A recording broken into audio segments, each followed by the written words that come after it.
Concept of truss is very important. I have solved all the gate PYQs with full details and I faced no problem. So trusses के अंदर कौन कौन से important topics हैं? First is zero force member and second is concept important for theory of columns from trusses. So first is basics. A hinge joint होता है ऐसा, representation होता है ऐसा, हिंज के अंदर एक हिंज लगी होती है, हिंज मतलब इसको रोटेट करने देगा, अगर रोटेट करने देगा hinge restricts only the Y direction motion and X direction motion, इसलिए हिंज में सिर्फ आर एक्स और आर वाई आएगा. रोलर, पहली बात, रोलर के परपेंडिकुलर में फोर्स लगेगी, रोलर के परपेंडिकुलर में फोर्स लगेगी. अगर रोलर का डायरेक्शन ऐसा हो जैसे गेट के इक्वेशन में था तो इसके परपेंडिकुलर. और yes, step 1 for solving any truss problem, identify zero force member before solving any truss question. Concept important for theory of columns. How compressive force looks like in a bar or in a link. How will compressive force look like? Suppose यहाँ पे एक roller joint लगा हुआ था, यहाँ पे एक hinge joint लगा हुआ था, यहाँ पे कोई फोर्स लगी हुई थी. आफ्टर सॉल्विंग हमने पाया कि रोलर पे फोर्स इस डायरेक्शन में आ रही 20. ठीक है, ये हमने रिएक्शन निकाल लिया रोलर पे. अब अगर हमें इस लिंक QS में निकालना हो तो कोई बात नहीं, इस जॉइंट को पकड़ो, एस जॉइंट को पकड़ो. एस जॉइंट से कितनी फोर्सेस पास हो रही, एक तो 20, और लिंक इस जॉइंट से हमेशा फोर्स को लो बाहर की तरफ, आउटवर्ड लेने का रीज़न है FQS और FRS. अगर now solving force in Y direction इस जॉइंट के लिए, वाई डायरेक्शन फोर्सेस का सम 0, इसका मतलब FQS plus 20 is equal to 0, मतलब FQS is equal to -20 and horizontal में फोर्स 0 का नेट 0, हॉरिजॉन्टल में सिर्फ एक ही फोर्स है. So FRS is equal to 0. So this is zero force member. Now what I was saying about FQS is FQS की value आई है -20. So what does -20 represents? -20 represents compressive force. Why? क्योंकि हमने लिया था FQS को इस direction में, तो बाय सॉल्विंग हमने पाया कि FQS इस डायरेक्शन में नहीं, इस डायरेक्शन में होना चाहिए. अब what does this direction represents? This direction represents compression. जो हम लॉजिक लगाते हैं, जैसे हमें देखने में तो ऐसा लगेगा कि ये ऐसा होना चाहिए टेंशन, बट जस्ट लॉजिक का उल्टा.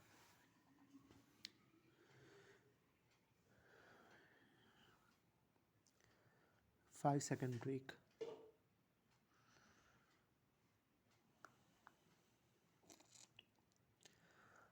अब थियोरी ऑफ कॉलम्स में क्या इंपॉर्टेंट है, क्योंकि थियोरी ऑफ कॉलम्स में हमें फाइंड करना होता है कि किस लिंक पे कंप्रेसिव फोर्स लग रही है, क्योंकि जिस लिंक पे कंप्रेसिव फोर्स लगेगी वही लिंक बकलिंग करेगी. सो हमें बहुत ज़्यादा ज़रूरी होता है इम्पॉर्टेंट कि किस लिंक पे लग रही compressive forces. So step 1, reaction निकालो. रिएक्शन निकालने के बाद एक जॉइंट पकड़ो और जॉइंट पे सारी फोर्सेस बाहर की तरफ दिखाओ. अगर कोई फोर्स की वैल्यू बाहर दिखाने के बावजूद नेगेटिव आती है, इसका मतलब वो फोर्स कंप्रेसिव है. सो लिंक पे कंप्रेसिव फोर्स कैसे दिखाई देती है, ऐसी दिखाई देती है. इसको और मैं करूँ तो FQS, so this was link QS क्योंकि वैल्यू उसकी नेगेटिव आई थी तो ऐसे रिप्रेजेंट होगा FQS इधर और ऊपर की side FQS. So yes, this is representation of a compressive force on a link in trusses. और अगर ठीक है, now what is use of the representation. So अगर हमें समझ लो एस जॉइंट पे पूछता है और समझ लो हमें बोला हो कि पहले से कि QS में फोर्स है कंप्रेसिव 20 की, कंप्रेसिव 20 इसका मतलब क्या होगा, इस डायरेक्शन में, यानी 20 इधर, तो 20 इधर, तो एस को अगर एनालिसिस करूँगा तो 20 इधर लगाऊंगा. ये कंप्रेसिव है, स्टिल लग रही है टेंसाइल बट उल्टा होता है. और एफ आर एस इधर, और रिएक्शन जो रोलर पे आएगी वो ऊपर। सो हम रिएक्शन ऑफ रोलर निकाल सकते हैं इसमें, ठीक है। और हमने इसको रिप्रेजेंट किया था -20 इधर, तो ऊपर क्या होगा, ऊपर इधर। तो अगर क्यू जॉइंट को लेंगे तो एक आएगी इधर force Q F Q S, yes F Q S is compressive, और वो ऐसे ही रिप्रेजेंट होगी जॉइंट क्यू पे। अगर टेंसाइल आती तो इस तरफ रिप्रेजेंट होती, नीचे की तरफ, बट यहाँ नहीं है। फिर एक फोर्स इधर, जॉइंट से सारी फोर्स आउटवर्ड लो, रिएक्शन निकालो, आंसर निकालो। सो कुछ नहीं, थियोरी ऑफ कॉलम्स के सवालों में क्या करो, पहले तुम सारी फोर्सेस को एक जॉइंट पे आउटवर्ड दिखाओ। अगर उस आउटवर्ड फोर्स की वैल्यू नेगेटिव आती, इसका मतलब वो फोर्स कंप्रेसिव है। तो यस, अगर फोर्स कंप्रेसिव है तो उसका बकलिंग भी हो सकता है। So what I mean to show is from this GT question 2015 is this, इस जॉइंट को पकड़ो B को, 100 नीचे और एफ ए बी जॉइंट से बाहर लो सीधा।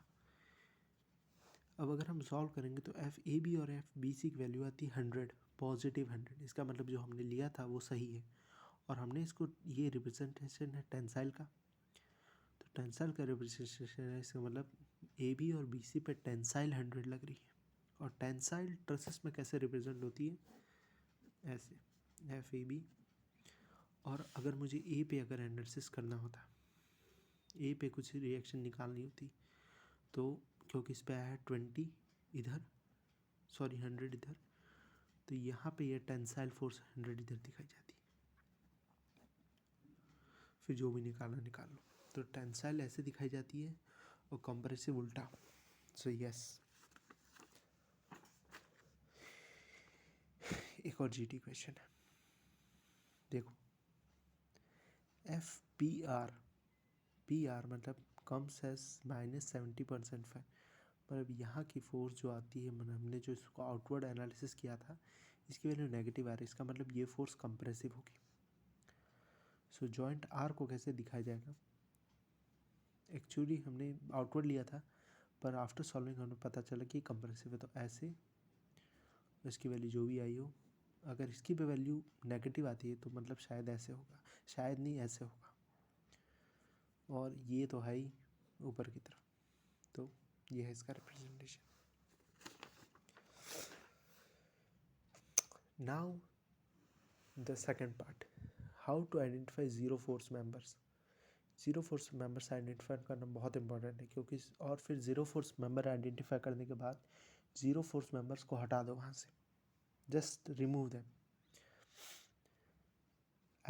There is one question in GT 2021 which I faced some problem.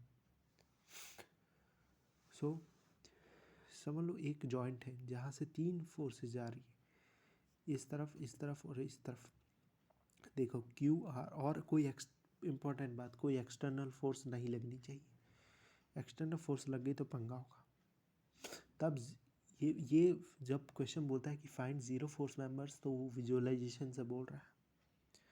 By this method find करोगे कितने ज़ीरो फोर्स मेंबर्स हैं, कैलकुलेट करने बैठोगे, अगर टाइम रहेगा तो कर देना, but if you don't have time then don't calculate, by visualisation you can सी।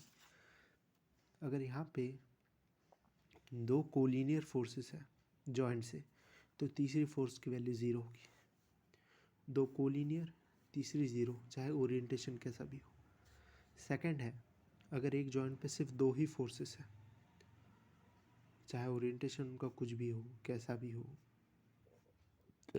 ऐसा कुछ भी हो ओरिएंटेशन, और एक्सटर्नल फोर्स ना हो, सो ये और ये दोनों ज़ीरो फोर्स मेंबर्स हैं। और हम जानते हैं मेथड ऑफ जॉइंट्स और मेथड ऑफ सेक्शंस।